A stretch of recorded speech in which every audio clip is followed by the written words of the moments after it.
We got to start with this nutcase, Jennifer Siebel Newsom, who is like, I mean, we figured she was pretty woke and left, being married to Gavin Newsom. But what's going on?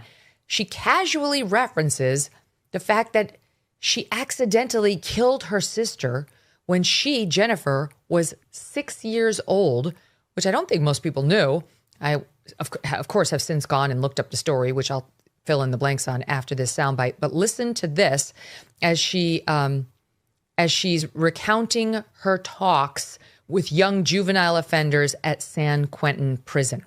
Watch this. I had to be very raw when we interviewed the young men who were juvenile offenders in San Quentin. I told them about my own loss, where I lost my older sister a few days before my 7th birthday, and I blamed myself for her death. And I share that because that they ultimately were accused of committing these violent crimes and sentenced for life.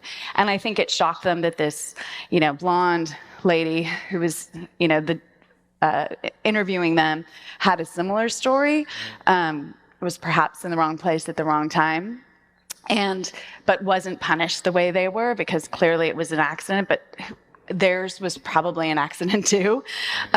So anyway, I share that just because I guess, I quite enjoy spending time with people and being real and unmasking and showing them that it's safe to unmask themselves. Beautiful, beautiful. Everything about that was a record scratch. And then there's the story of the sister, which is horrifically tragic. She was a 6-year-old playing with her 8-year-old sister in Hawaii. The older sister was Stacy, and with other children on golf carts when the family was vacationing in Hawaii in 1981.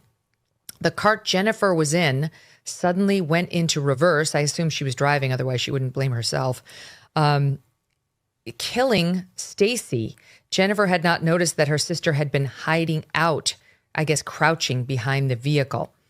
And she's had to live with that ever since, in what she refers to as survivor's guilt. It's awful. What do you make of the whole story there, Damilari? Because it's like, she packed a lot into that 40-second soundbite. Well, yeah, I think it tells you a lot about how those type of people, I guess you'd call them libs, see the world, which is that nothing is anyone's fault, right? It's all an accident.